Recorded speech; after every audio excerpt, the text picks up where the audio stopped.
never spoken with a microphone. I thought there would be microphones. I thought there would be pens.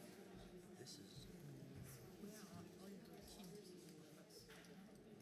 I have mine, but I think I'll need yours as well. To be safe. I really didn't bring that many. Brought out the last bunch. I don't know how many I've got.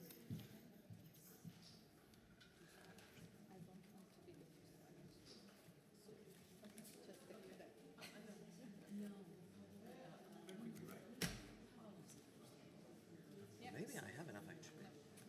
You'll be inspired. I thought I brought that many. Tu seras le dernier à parler.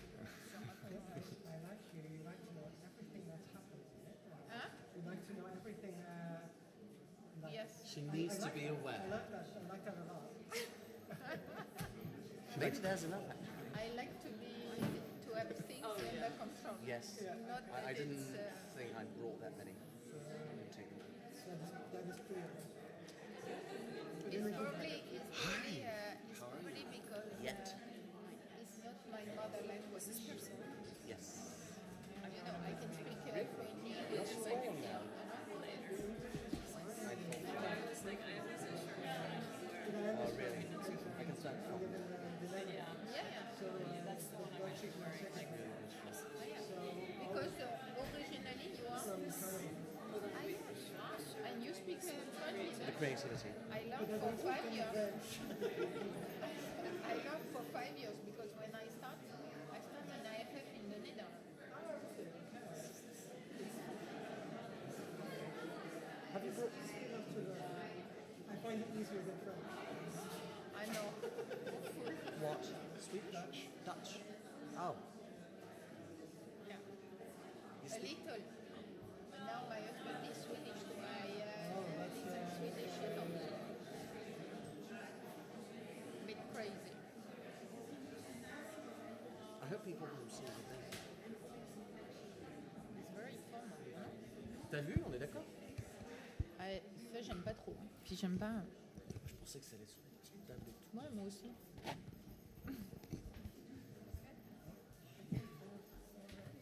Are we ready? Hello. Oh. Do you think people You could have hear to us? use this. Do you think they could hear us? Fucking hell. I'll take this one. No, because of the waste. This is on the whole time, eh? Really? I didn't know.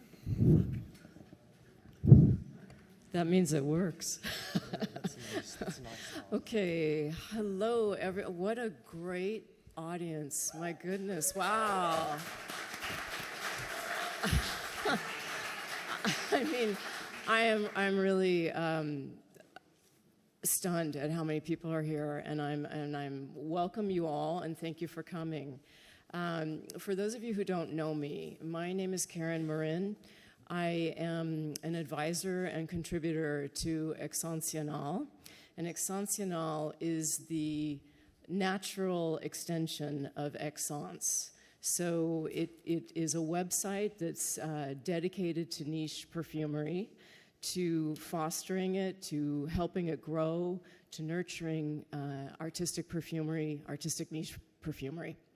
And so if you like what you see in the panels, come on over to exsensional.com and you'll see the continuation of that in editorial. So in my role, I write a lot of articles for the site. And in my career, I have spent a lot of time interacting with perfumers.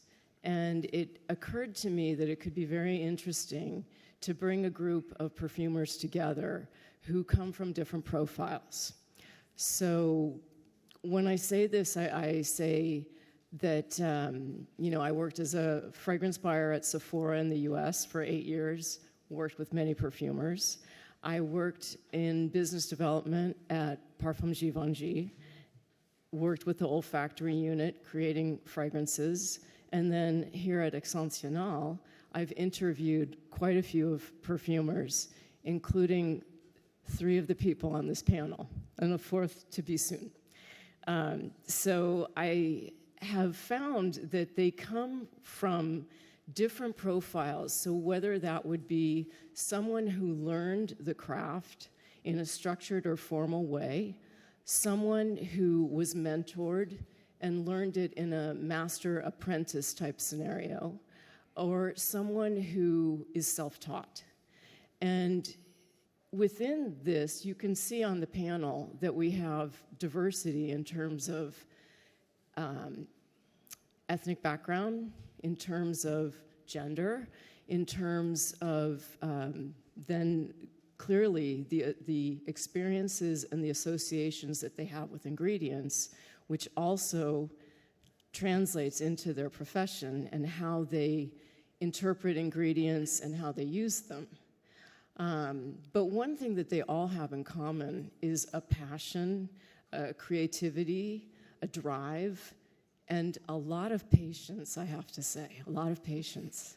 So I wanted to bring them all together and talk in a deep dive about the profession and give you a broad overview of how it varies within these profiles.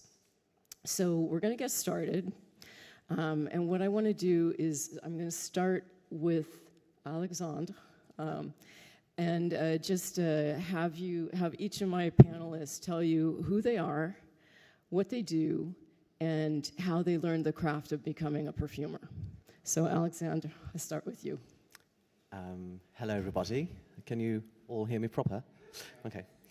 So my story started 28 years ago. I'm an independent perfumer, and I also do other things for the industry, including many things, copywriting and all that, but we'll keep to the independent perfumer side of it. I learned the craft of perfumery when I was living in Dubai. I learned it from a traditional perfumer, and after that, for a while, I sold incense to churches, which brought me to old recipes and old historical formulae, and then I started making them. And I kind of self-taught myself. In a nutshell, there's plenty more to say, but there's plenty more you'll hear. So. Hello. Can you all hear me? Yeah. My name's Hiram Green. I'm a self-trained perfumer. I have a perfume company that exists now for 10 years. What makes my perfume special is not only are they all made by me, but they're all made with exclusively natural materials as well, so all natural perfumery. Hello, my name is Véronique Nyberg. I'm a Vice President Perfumer at MAN, a French company based in south of France.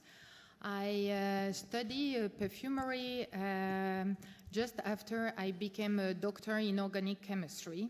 So I did many years of research before I started to join this world of emotion and passion.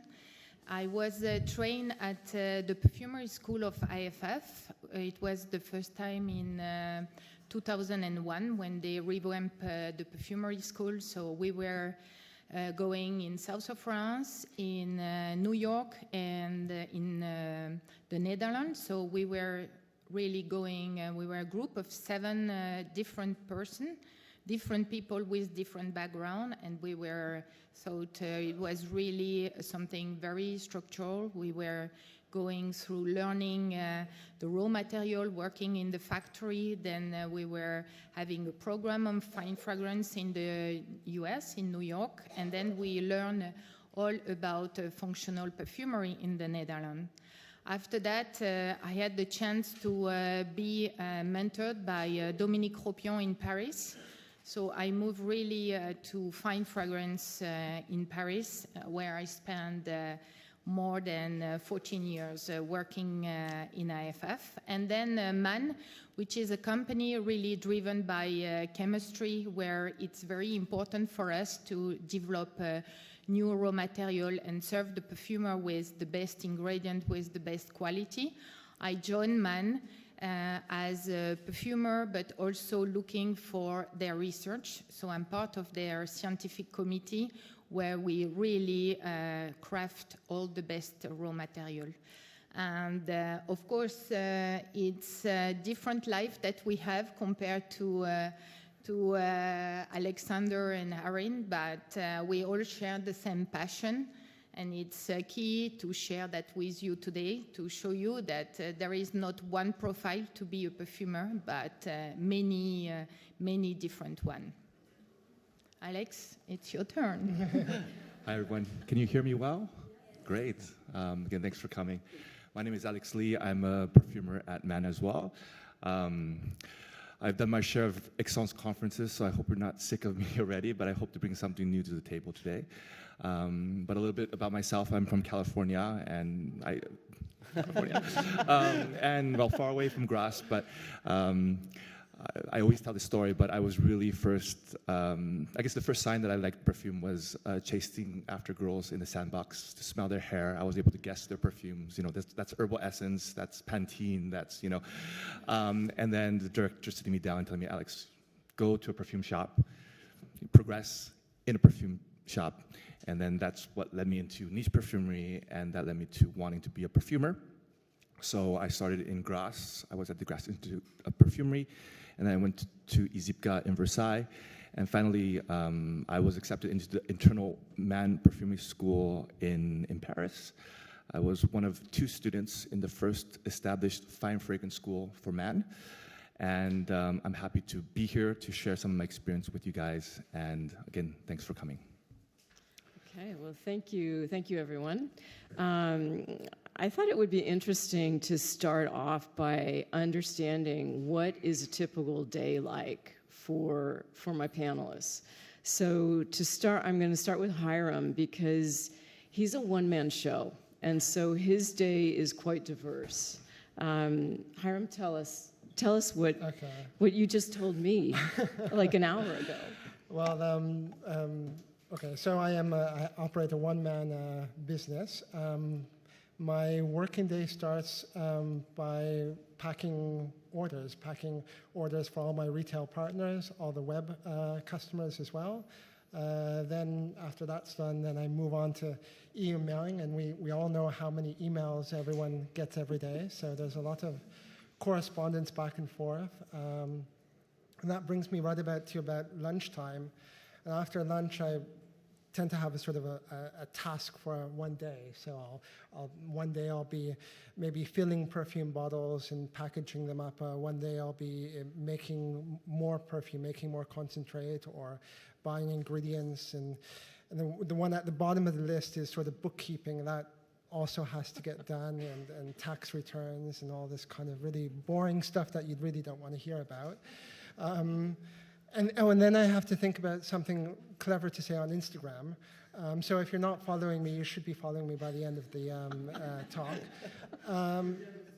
And at the end of the day, I try to find. I'm getting better and better. I try to find at least half an hour to do some perfume making and to play around, and that's sort of the fun part, and that's sort of the things that have been going through my head all day long, and then I finally get to sort of do something with it. So that's my day in a nutshell. So quite diverse, yeah. And not so interesting all the time either. But no, and in fact, you have a very active Instagram, but so does Alexandre, but all of you do. But I want to pass over to Alex because we met this morning and he was telling me about what he's going to be doing next week, and I think this is it's amazing, and I'm jealous. We're all jealous. Sure. But to answer your question first, I guess the typical day for me, as my colleagues would know, I'm not a morning person, so when I wake up, I need a warm shower. So that's where it's my secret garden. Actually, all my ideas come underneath the hot water, and I don't leave the shower until there's no more hot water. I know it's not very green, but at least I'm honest. But really, that is the moment where everything really comes together. And I go to work, and I do my rounds. I say hi to everyone, because I think it's important to acknowledge that we're in a team and we all work together to make the best fragrance possible for the world. this may be cliche, but a lot of perfumers, we come to work, we smell our blotters that are dipped from the night before. I see a lot of student perfumers here that I recognize, and I only mention this because just a word of wisdom. It's so important to smell and develop fragrances from beginning to end. Oftentimes we spend so much time working on the top note, the opening, the book cover. That's what sells. But what gets a person to keep reading is all the rest, the content. And I think it's very important that we don't forget that. Sometimes we work so quickly and we forget that we have to tell a whole story. And so besides creating and reworking fragrances, we come to Aix-en-Provence, we do presentations, but sometimes we also travel. And next week I will be going to Egypt for Jasmine Harvest. We're exploiting Egyptian, yep. We're exploiting a new technology at Man, inspired by old French entourage, where you have the trays and the animal fat, and you put the petals on the tray.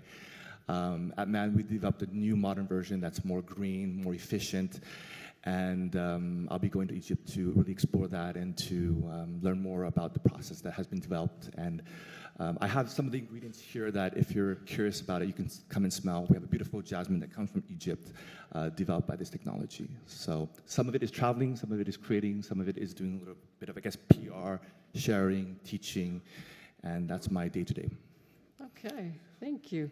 Alexandre, do you want to tell us about a typical day for you? Sure. The only caveat is that my days are rarely the same. When you're an independent, a lot of your job, a lot of your time consists in networking, meeting clients, prospective clients, existing clients.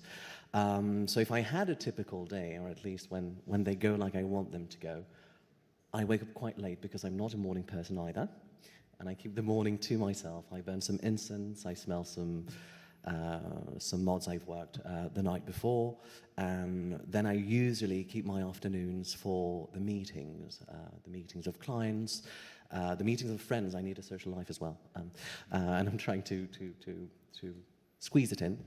And I also do a lot of writing during the afternoon because aside from creating perfumes, I do copywriting works and research works for perfume companies and perfume groups, which entails a lot of actual research and reading theses and harassing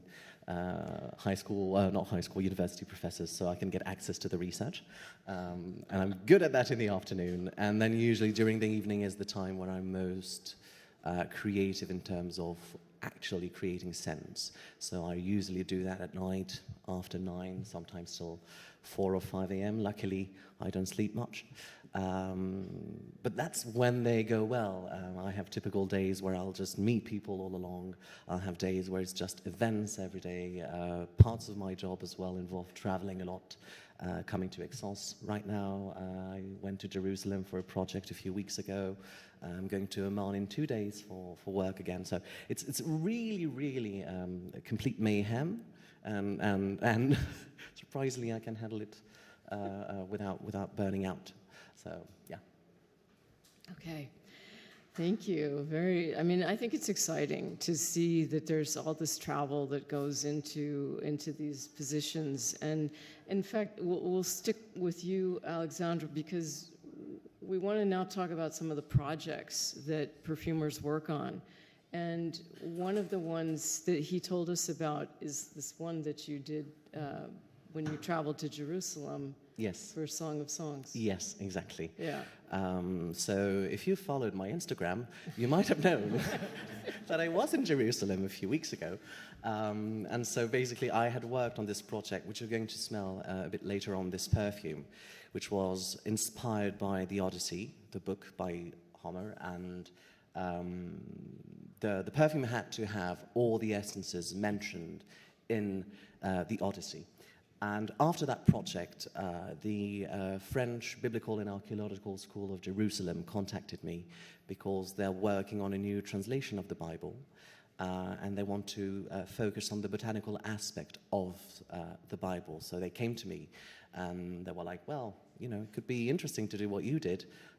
but on the Bible. So we'd like to come to Jerusalem and discuss this project with us, which I did, of course. I'm never against a little trip. And so basically, yeah, it involved an entire week of just discussing with these eminent scholars, botanists, linguists, about the Bible, about the translations of the Bible, about the traditions of the Bible. It involved really getting down to the meaning of words, because nowadays perfumery, when you look at cinnamon, and we're very transparent about ingredients, it's easy when you look at a formula to actually, it's rather easy to recreate it if it's a recent formula. But if you look at a perfume formula from 2,000 to 3,000 years ago, basically everything is pretty wrong. The cinnamon wasn't the cinnamon that we know, the cassia is not the cassia that we know, the incense is not the incense that we know. So the biblical school did 2 to 3 years of research on trying to identify the proper ingredients, and then I came in and we discussed this. And so because the Bible has about 111 ingredients in it, and that would be very difficult to source, identify, and very expensive to make, to be honest, I thought, well, you know, maybe let's start on something a bit smaller, on a smaller scale. And so we landed on the Song of Songs, because the Song of Songs has about 30 different plans that are mentioned. They're all quite known, and they all fit together, which is quite nice. So this literally is one of the projects I'm working on. And it did involve, traveling. So this was not a typical day for me to just go to the Temple Mount and smell the olive trees and smell the pine cones dropping in the garden. But yeah, or maybe it is a typical day. That's the thing. I mean, what a great story. I can't wait to smell this fragrance. I can't wait either. I haven't started it. Hiram, let's talk about the project how you came about creating Hide. And while we talk about it, I'm going to ask that the fragrance be passed around, because we've sprayed the first blotter. So we're gonna have each perfumer is going to be sharing one of their creations with you. So the first one is Hiram's, which it's called Hide. And maybe you want to talk about the project and a little bit about the fragrance. Sure. And how it came about. Okay. Yeah, please. I brought with me one fragrance, Hide. Why did I bring Hide? Well, it won the Art and Olfaction Award in 2019. So, ta-da. And if anyone doesn't know, the Art and Olfaction Awards, that happens every year, and tomorrow, I think it is, they announce the finalists for this year coming. Anyway, Hide is a leather-based fragrance. It's quite a strong fragrance as well. That's why I bought it. It's not really the fragrance not an easy fragrance, but I figured you could all handle that if you're all perfume lovers. The inspiration for that, or the original inspiration for that, came from sort of dirty, dark clubs and concert venues, listening to loud music. This is sort of the original set of inspiration, but Hide can be interpreted in many different ways. I wear it all the time, in the hottest day of the summer to the coldest day of the winter. So for me, I really like it.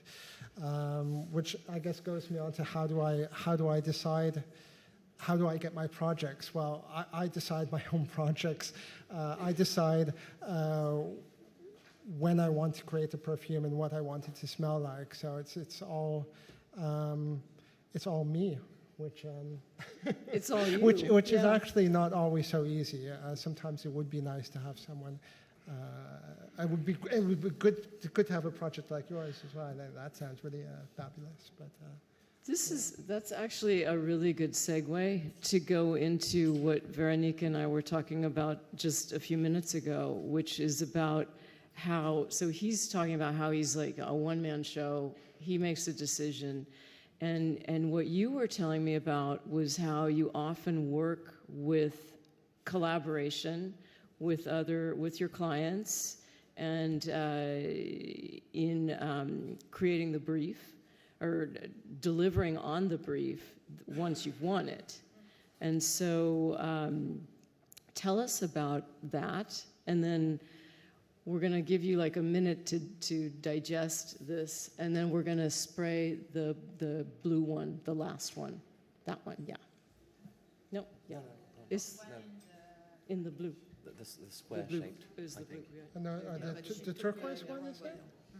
Is there another one? Okay, just for you to understand, working in a multinational company, working where we are more than 6,000 people working all over the world, we are really working in different projects. So my day is very different than the one of Aaron, because we are working, for client in the US, client in Europe, client in the Middle East. We are really covering different projects at different time frames. So we are really working really close hand by hand with all our colleagues worldwide. And what is very important is really to see that we are working first internally at MAN, and then later on we are answering brief. We have some competitive brief that we are working on. So it's not only coming and choosing a fragrance like Aren or Alexander, they are alone. Us is, first of all, we have to show the best fragrances. So in our office in Paris, we are 7 perfumers, but in total at MAN, we have many perfumers based in different places. So we really need to work also really close to each other, really as a team. And what is key, and like you see here, diversity, it's also internal diversity, because each of us has his own signature, each of us has his own preferences, and we are not only covering niche fragrances, but we are covering all kind of client. It can go from the biggest one to really a small one. It's not that we love to work from one onto the other. We really give all our passion to all of them.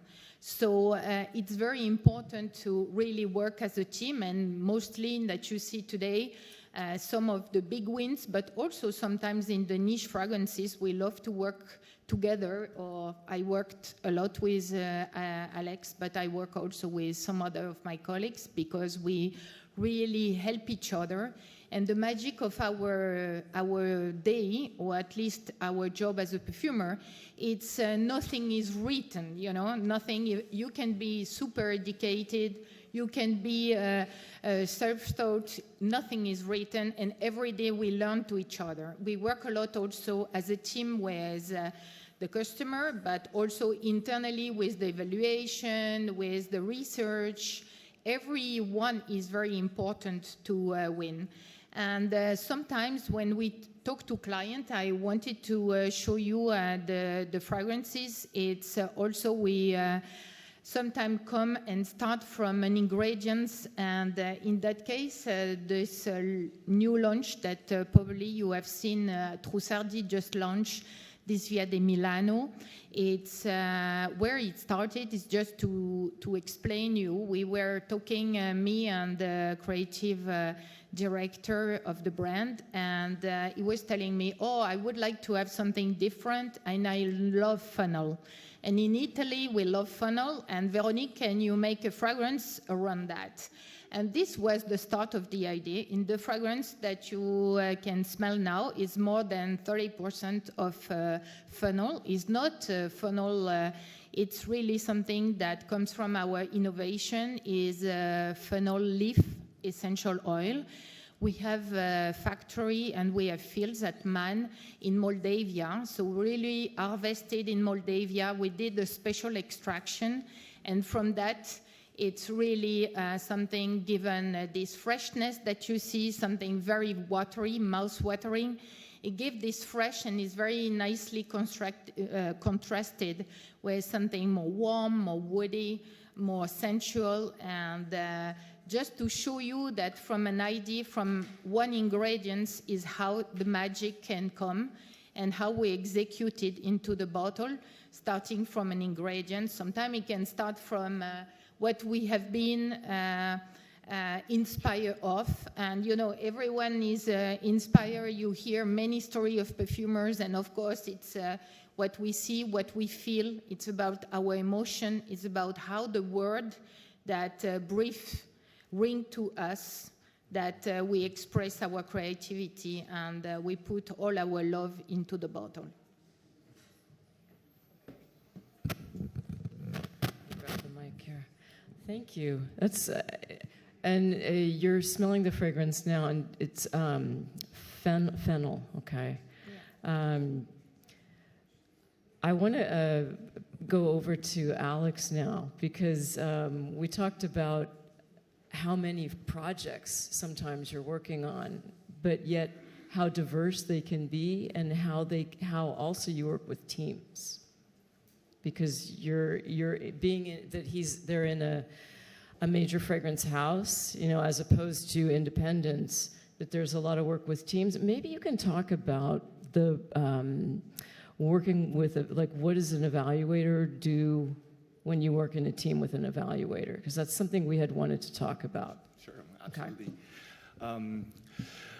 So at Man, we're not a one-man show. All the jobs are dissociated so that we can focus on, I guess, what we do best. So I'm a perfumer, so I spend most of my time creating, obviously. But we have an absolutely wonderful team of salespeople. We have a Brazilian salesperson over there to my right, who's amazing. We're actually present in 39 countries. We have 77 sites. So the number of projects multiply quite quickly, and we're very lucky to work on a multinational company. Personally, I work more for the Chinese market, also Dubai as well, and obviously the European market. But going back to the topic about working with an evaluator, it's kind of like, you know, when you write a speech or something, or a book, you're biased because it's your own words. You need someone else from the exterior to judge it, because you don't see your spelling mistakes, you don't see your grammatical mistakes, because it's your own words. So the evaluator is our partner, who is kind of like tasting our food. They don't know the formula, they're not influenced by the ingredients, they don't really care what's inside. But they taste the food, they smell the perfume, and they guide us based on the brief, based on the client. You know, we could be working for Dolce & Gabbana for the Italian market, and the evaluator, the specialist in that market, who's probably an Italian, would, you know, tell me, Alex, this brief could use a little bit more citrus. Great idea. As you know, Italians love freshness, bergamot, lemon, and whatnot, and I don't think you have enough of that. It could be much fresher. Whereas I'm lost in the idea, maybe I don't see it, but he or she is there to guide me and bring me closer to where I need to be. So we have usually an evaluator for each client, each major client, who is focused on understanding the portfolio of the client and what they like, their portfolio. We're supposed to know everything as a perfumer, but they're there to really to guide us in the right direction. Okay. Now, one thing that that I've come to find with the profession of perfumery is I can't imagine how much patience these people have, because they often have a client who makes them rework the fragrance many, many, many times. So, Veronique, let's talk about how many times you've had to rework a fragrance, and how do you deal with that? Like, is it rejection, or how do you mentally process that? I think it must be so difficult. Like you say, I mean, passion is really key, but you know, patience. Yes, we really need to really accept also remarks. We accept to really try to reach excellence, and I think it's really key for a perfumer to be really looking for what is excellent. And the fragrance is, you could ask to me when the fragrance is finished, you know, because you can rework and rework and rework from one idea. If it's a strong signature at the beginning, you can cover almost the whole family, the perfume family, and say, where do you go? Where is the end up? But normally, client knows exactly what do they want. Us, we are there to guide. And of course, we do also, on some big project, we do consumer tests. So it's also guide us to do reworks and reworks and reworks. But mainly is technicity, you know. We are doing all the reworks, working with the evaluation, with the sales to really reach the perfect example. For me, you know, I have done Invictus from Paco Rabanne, and this fragrance we're working in total for 4 years. I personally did 3 years. In total, I did 3,750 different trials myself, and we work as a team. We were 4 different perfumers involved. In total, we have done more than 5,500 trials. And that means that you can see that it's a hard work. You never need to give up. Every day you have to make sure that you believe in it. And more than that, you imagine every trial, you have to smell it on blotter. Most of them, what you like, you follow them on skin. And like Alex say, every morning, you have to follow also the dry down. So it's a tremendous work. And the technicity is there, but of course, it's one of the fragrances that today perform all over the world. That was the target of Paco Rabanne, of Puig, when they wanted to launch a fragrance that cover all over the world. But you know, you don't need to have all your project. You don't need to do all, you know, sometimes I also work on some briefs. I work with some niche brand, but also from good brand, and it's the first idea who is in the bottle. So you see, there is nothing that we can say you have to follow that because it's the right way. No, no, no. It's every project is different. It's a matter of how you do it, what you want to do, and when it's the first good idea, it's the first good idea, and it could be as successful as the one that you have worked for many years and so many trials. Alexander, how about you have you ever had to rework anything? Have you had to, or not so much? Well, I had, absolutely, and thankfully. Yeah, I quite deal with it. I don't see it as being rejection as much as I see it as being a way to refine yourself. I dealt with creative rejection very early on when I published my first play, and my publisher sent me back an email saying, so these are all the reasons why I will never publish it. And I used my manuscript as a doormat for 6 months, after which I thought, well, it might be interesting to read that email again. And I reread it, and I took heed of all of our comments, sent the manuscript again, and it got published. And I thought, oh, okay, it's actually good. Criticism is good. It helps you actually refine yourself. And as you said, Veronique, it is bound to happen because there are so many ways to interpret an idea. And some briefs are very precise. Some clients really know what they want and really know the fragrance world, so they can really convey it into words that make sense to a perfumer. Some clients, they will just send you words for briefs. I received a brief that was just a cloud and sunshine.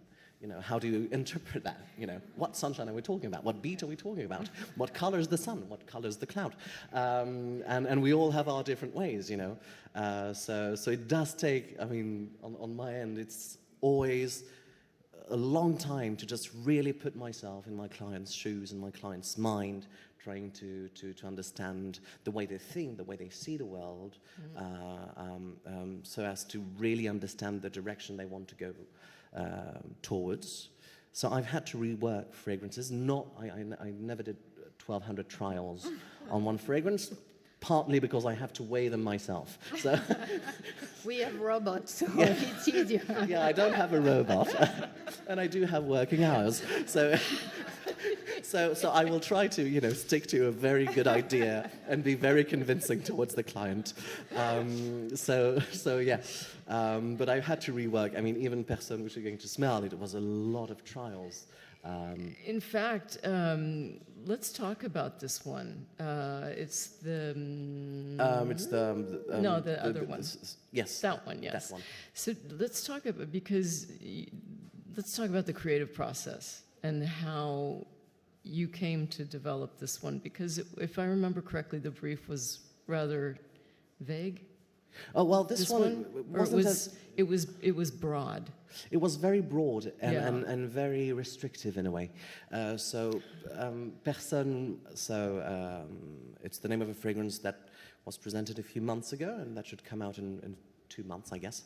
And it was inspired by the Odyssey. And the brief I received was, so it's that team of intellectuals, historians, that kind of people. They went around the Mediterranean sailing, and they harvested all the plants, all the seeds from the plants of the Odyssey. And so they came to me and they gave me a list of 44 plants, and they were like, I want a perfume with all of these in it. So in a way it was very restrictive because I had to include as many as possible. They also wanted it to be all natural, even though there were a lot of fruits.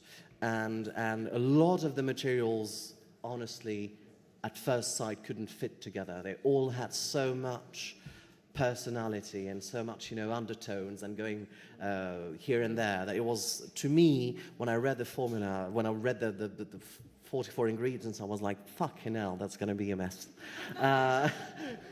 And so the first thing I did was, because the idea was also to recreate a perfume that in a way summed up the Odyssey. And the Odyssey is the first work of literature that we have in the European culture. So this is it has a lot of meaning. And so I first took the 44 ingredients and I split them equally to just see what was coming out and what was coming down and how I could balance everything. So once I'd done this first work of trying to balance everything out, I reread the Odyssey again and again and again, and I realized that something was missing because at first when you would smell it, just the 44 ingredients, it was very thorny and very like dark green, medicinal, and to me that wasn't the Odyssey. These were the vegetals of the Odyssey, but there was one thing missing, which was the main thing, the people. The Odyssey is a story specifically of a man trying to go back to his wife and kids. And I thought, how do you translate the idea of humanity, of the humanity of the Odyssey into a fragrance? And that's where I allowed myself some creative freedom. And I used fenugreek, I used immortelle, I used liatrix. I mean, like very warm materials, very carnal materials, and a bit dirty as well. Because, I mean, guys at sea for 20 years, that must smell a bit musty. So I thought, let's just throw in some cumin in there, and to kind of blend this all together. So it is a quirky perfume, and the version you're smelling is the rare edition, which has some very specific ingredients like wall absolute, hyacinth absolute, a very specific extraction of Aleppo pine that was done artisanally. So that was a very precise creative process. Usually it's, I just take the mood board, I'll just blast out some very good Philip Glass music, very loud, stick to it, and just work on it and just see how the formula goes. So it really depends on the project, but yeah, that was Personne. That's the one they're smelling now, correct? Yes, that's the one you're smelling right now. Yes, okay. exactly. All right. The quirky one.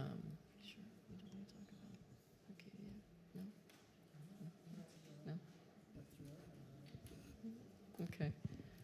Well, I want Hiram to talk about the creative process that you did behind, because when we had our call, you talked about creating fragrances for places that don't exist. Okay. So that's what you said you have Arcadia, and that's why I'm stuck on this, because like how do you go about creating something for a place that doesn't exist?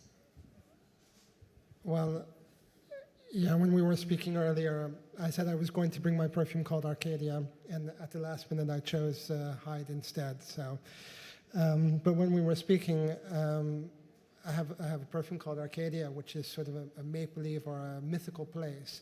I also have a perfume called Shangri-La. Spot the theme. I'm trying not to be a one-trick pony here, but I live in a small provincial town in the Netherlands and don't get out much, so I don't have the opportunity to go and smell the jasmine fields in Egypt or the tuberose in India or whatever. And plus, so I think more of imaginary things, and I think of things that aren't necessarily. This goes for all of the perfume, and I think it goes for everybody as well. You're thinking of, when you're making a perfume, you're thinking of something that just isn't there. It's all maple leaf, so it's all up to interpretation, which doesn't necessarily make it easier, especially if you're working with other clients, because then you have to sort of, well, when they tell you the smell of I don't know, the Tuscan Hills or whatever, it could be different from what I think it smells like. So it's always trying to get into that person's mind. Yeah. So that's sort of, I don't know if that explains what you were asking. Definitely. Okay, we're going to go to our last question, and then we're going to open it up to the audience, okay? So the last question, I think that perhaps we've all been a little bit concerned about what is artificial intelligence and how does it affect the perfumery profession. And so Veronique and Alex have had experience working with it. And so Alex, I think, why don't tell us a little bit about what your experience is, and we're going to smell the last fragrance, which is your creation. So if you want to talk a little bit about that, how it came to be, sure. And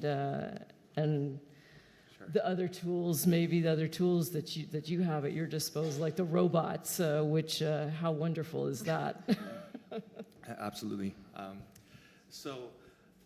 While the fragrance that I'm showing you wasn't exactly built on AI, but these are tools that we have in many of the big companies. The idea is to aggregate data. We do a lot of consumer testing in which a perfume has an output. Every perfume, every ingredient contributes to a result in which the consumer smells something, and we have results in which the clients say it's too green, it's too sweet, it's too sexy, and we get a lot of data, and this is all aggregated into a software which becomes a tool to help us, gain in certain degrees of liking. Again, we're working at a level where we're actually in competition with other fragrance houses, with the best perfumers in the world, and all these tools exist so that we have an edge, and that a lot of the fragrances today that you see in Sephora and whatnot have been consumer tested, and that's because it has passed consumer tests in which our perfume had outperformed another perfume from our competitor. So it's a big subject that we could talk about on the side, but it is a tool. It is a tool to help us. I would say, I'm thinking in French, peaufiner, which is to improve, refine. Yeah. But in the end of the day, it goes back to the perfumer, his life experience, finding that association of wasabi and pistachio and going with it. The Invictus was based on a tapenade, which is an olive paste. Is that correct? So again, that was the beginning idea of Invictus. So it's not a computer system that's going to say, create a perfume that smells like olives, So it's a tool that's evolving, that's being developed. but I'm hoping it doesn't replace us, and I don't think it will, actually. But the perfume that you're smelling is called Long Lasting. It's one of the fragrances that I created for the Scent Library. Are you familiar with this brand? It's a Chinese niche brand that is very popular in China. The brief was very interesting because the goal was to create a fragrance that would last for 7 days on skin. That was a brief. And the winner of this fragrance will be the fragrance house that creates the longest lasting fragrance. It was less about aesthetics, but more about really the performance, which was a very unique brief because it goes beyond the whole artistic, let's create for the beauty of things. This is really the fragrance that will last as long as possible. So I found this brief extremely exciting, very interesting. And this is where, again, tools and technology comes in. I was very lucky that during this time at MAN, there was a program that was being established where the entire palette of molecules were being analyzed, dissected, tested against a jury of experts, which gave a result of a list of ingredients that are the most long-lasting in perfumery. And this was very interesting and very helpful, obviously, for this creation. A lot of it comes from experience, but it's nice to have science back that up. And sometimes, you know, what we smell on blotter also, that's long-lasting, is not necessarily long-lasting on skin. So thanks to our research, thanks to this tool, we're able to get an advantage and knowledge on this aspect. So this fragrance doesn't last 7 days on skin, but it includes ingredients that are extremely long-lasting, one of which is a man captive, which is called Santamanol. It's one of the longest-lasting sandalwood ingredients because it's very heavy. It has a rosy facet, so it actually works really well for the Chinese market because the Chinese market loves rosy sandalwood notes. Again, this long-lasting in the context of this brief, the budget, the fact that it is created for the Chinese market. If I were creating for Dubai, long-lasting, this would be probably amber woods or more vanilla notes. But again, this is a fragrance based on a certain budget for a specific market, which is the Chinese market. So to end it, there's an ingredient that's very important. It's patchouli. For the student perfumers out there, it is actually one of the longest lasting ingredient in perfumery. But the problem with patchouli essential oil is actually that in China, there's a rejection to it because it smells like traditional Chinese medicine. Because patchouli was actually used in Chinese medicine back in the day. So they don't want to smell something that evokes sickness and bad health and the pharmacies of China. So what's really interesting in this fragrance is that there is a very special rectified, again, we go back to innovation, we go back to technique. Man was able to produce a quality of patchouli that is extremely clean, in the sense that there is not that camphor-free medicinal note, and it is concentrated in the fact that it is extremely long-lasting, and it was thanks to this ingredient, and again, the knowledge from this research and the tools that we had that I was able to win this project. And of course, with the sidekick, amazing evaluator on my side to help me through this process, we were able to win the project. Okay, well, thank you. Just in the interest of time, I think we're at almost at the end of our workshop. So at this point, I want to open it up to the audience to see if there are any questions for the panel. Any questions at all? I see someone over here. I don't know if we have a microphone floating around, so please, if you can stand up and tell us your question.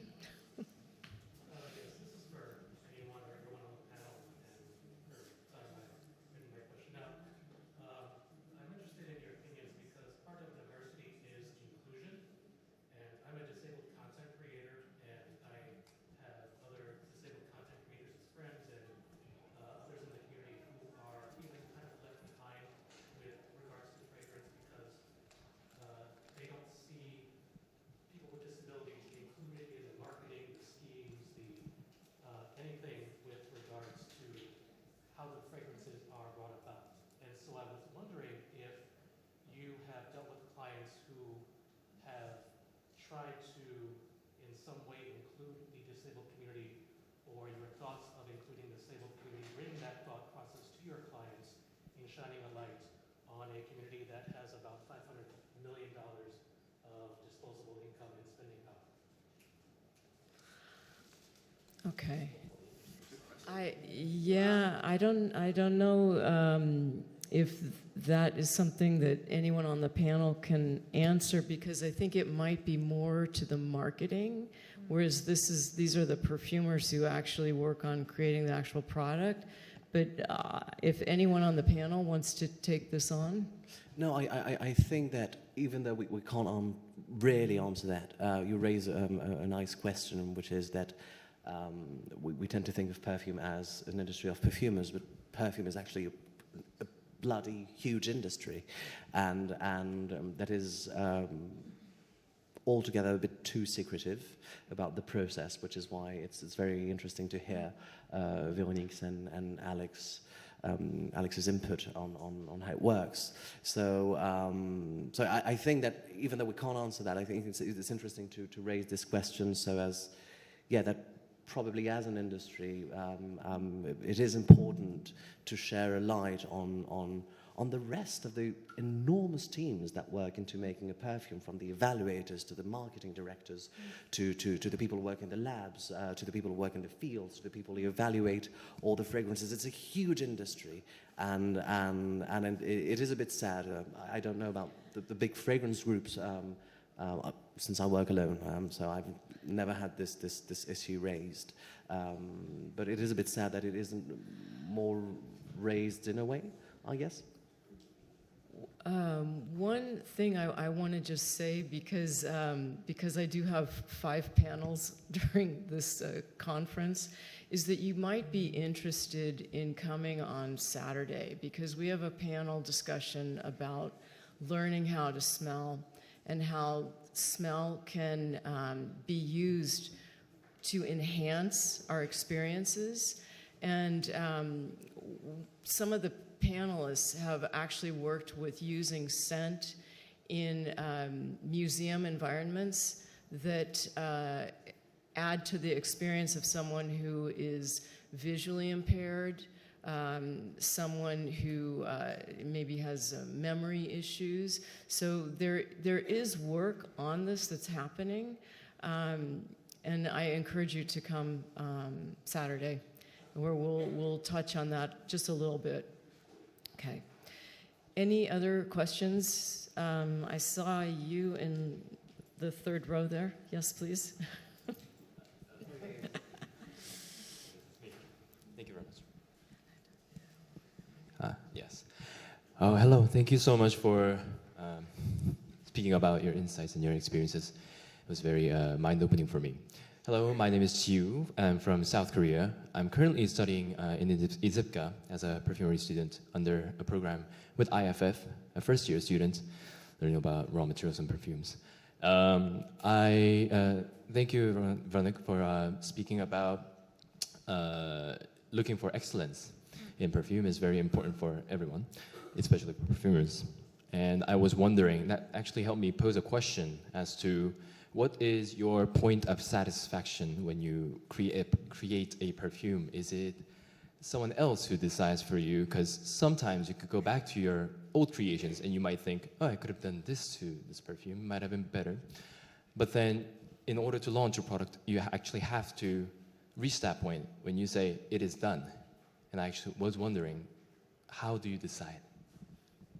I mean, it's not a personal decision when it's finished or if it's not finished. But let's say there is a moment that we have to decide. We have to make a decision, and mostly the client knows, and it's him who has made the decision. So sometimes the decision can be on the test. We have some client that the best tester of the consumer test will go into the bottle.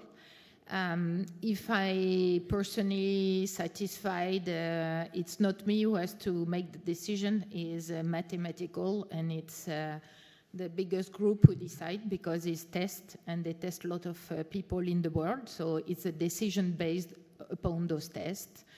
But sometimes it's a decision from a marketing department inside the client, and sometimes it's us perfumer that we say, at this point, we think it's really good. Of course, a fragrance is never finished, And I guess I can go back sometime and say why I have not done that. Perhaps there were no time, because also the constraints is the time when the fragrance needs to be launched or not. About satisfaction, you know, it's variable. I think the most of it is when, as a perfumer, you walk in the street, you walk around, and someone is carrying your creation. And yeah, it's something very personal, but you say, okay, it's me behind that. You give happiness, you have given emotion. I think as a perfumer, we know if we do this job, we are a very emotional person. And it's what also we should make people who is going to buy this fragrance that we are going to create. It's about what kind of emotion do you give, what kind of story it's behind that. And if you buy a fragrance, even you or me, we buy a fragrance, we have been touched somehow. And me, if I am in the street and I smell someone who has my own fragrances, yes, I can say I'm very happy, because it's something that I say, wow, at least if this person has bought this fragrance, there is something in this fragrance, it's me. Sometimes we are, as a perfumer, we just say, oh, it's my baby. My baby is on the market. It's not a baby, it's not a human being, but it's your heart which goes into the bottle, and it's the bottle you buy what was in our inner stomach, let's say. Yeah, I just say that, you know, I know when it's done, when I've made a fragrance, and it's hard to explain. I think it's the same for all of us. But it somehow before, maybe today, it felt that it was more for me. Like, just sometimes you just feel like you're stabbing in the dark, and you keep on making all these trials and errors, and it's no, and then that's the one. And it's like that. Yeah. And I guess that I thought it was because I'm totally self-trained, and when I started learning about perfumery and decided that I wanted to do only natural perfumery, there was really nothing available. There was no education, and I think there's still, for natural perfumery, it's still wide open in terms of the education process. So I really felt that, I've always felt that I really am just stabbing in the dark, and one of these goes, it will work out, and it will be that perfume. It will actually smell like a perfume, and it seems that no matter how much training and education you have, at the end of the day, it all comes down to the same thing. Yeah, and of course the satisfaction part is yes, it's so frustrating when you cannot do it, but then once it actually happens, that's just that reward, and that feels very good. That's what keeps us coming back and doing it more and more. And yeah, I just wanted to add my little 2 cents, because I do get what you mean when you say, for instance, I never truly have this moment where I feel like, oh, this is it, and there's nothing to do about it again. But at some point, you have to trust your client. For me, how I know that this is something I'll send to my client is when I'll really narrow the idea and have the most precise idea I can. And once I feel like I've reached it, that I'm going to send it. And then the client will like it or not, or want to amend it or not. But at the end of the day, you could go about doing so many different things. You could take one perfume into so many different directions, and I block myself from reading the formulas from things I've released or things that have been accepted by clients and not yet released or anything, because I don't want to look at a perfume that's out and that people do actually enjoy, which is which is it's always amazing when you get messages from people telling you, oh, I'm wearing your fragrance, it's incredible. And you're like, yeah, but I could have done something else. So, and I don't want to be like that. So I'll just really restrain myself from just rereading a formula on purpose, because otherwise I'll never get truly the satisfaction. I don't think you can, I don't know if you can be completely, perfectly satisfied of something. If you look at Bruckner, I love his work, his symphonic work. It inspires me a lot when I create perfumes.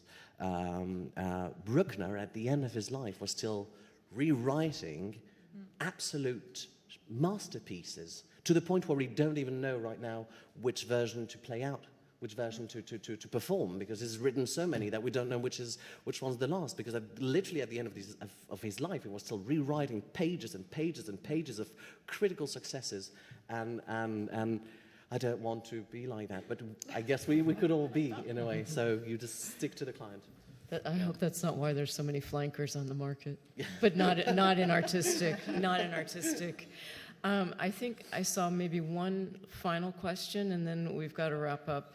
Yeah, there's like 3. Okay, I think it was you here in the... No? Okay. You have a question? Yeah, okay. For independent perfumers, how do you deal with the regulatory and documentations and that stuff? Because it's different, and in multinationals there are departments, and does it affect your creativity? I'm sorry, what was the question exactly? Are there different bills? Okay. Okay. I can take it. I don't find it really it doesn't affect my creativity, at least. If anything, it gives me a framework to work from. Yeah, that's basically it, I guess. Yeah. Yeah, What was no. We had talked about this. Yeah, and I do find like limits in a way that it is a framework, it helps you. I've never felt constrained by the regulations, and neither me, I believe, nor maybe you have. As far as independents go, we have to follow the same rules. We have to follow the same rules, and we do have softwares that calculate everything. We have. So you use your own softwares? Well, I don't know about you. I have a very limited palette that I'm working with, so I understand what the regulatory requirements are for all the products all the materials that I'm working from in the broad sense, and what happens when I put them together. So after I'm happy with my formula, it has to go away to a third party to be checked, and that has to happen for everyone, as far as I'm concerned, as far as I know. So there is a whole bunch of information that is written about the perfume at the end, and it's not. There's when creating, I guess, you build up so much knowledge in your head, things that you cannot use so much of, and other things that you can use quite a lot of. So you're normally okay at the end, but you always have someone else to check it for you. And otherwise, yeah, you do have. There are softwares that exist that calculate for you the IFRA or the RCE, etc. And as an indie, you have to send unless you compound yourself. I don't do, and in France we are very few to compound all it. The ingredient companies, they send you all the information. They send you the info, and as for I'll basically send a formula to my compounder, manufacturer in Grasse, and they themselves just input it in their own system and calculate everything, and then you have the conditionnement, etc. So there are many steps basically where it's honestly, I thought when I started that it would be the hardest thing to come around, and to me the real limit is cost more than it is IFRA. Yeah. I think we have one last question. Last question. Thank you so much. Thank you for this panel and for sharing your experience, especially client's brief. It's always very interesting. I'm Julia. I'm a student of Perfumery School in Graz. And my question is to all of you, what you can advise for students who just graduated maybe this year, the next step to their career, what we can do after the school, university. Yes, it's a big question all the time because our panel, it's about the education as well. So this is a very, very difficult question. Okay, we can have a good education in Isipka as well. I studied there. And now in JEEP in Graz. So what will be the next step? Please. Never give up. Yeah.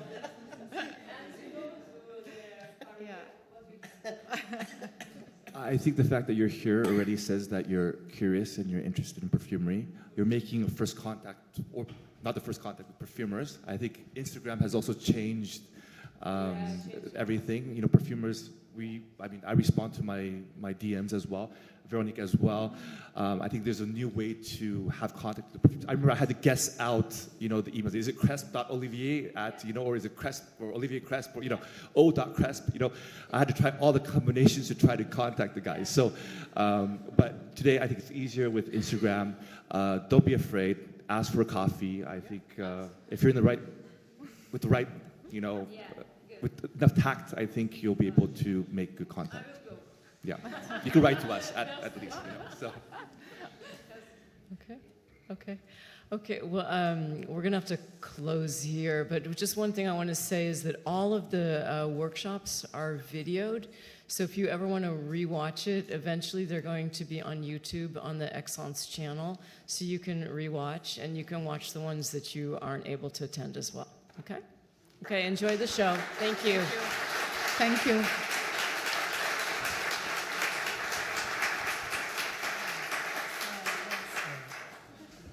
Hello, I just wanted to let everyone know that if anyone liked the Hyde perfume that I brought with me, I have some samples. You can try it on your skin and see how it develops, because of course it's much different on your skin.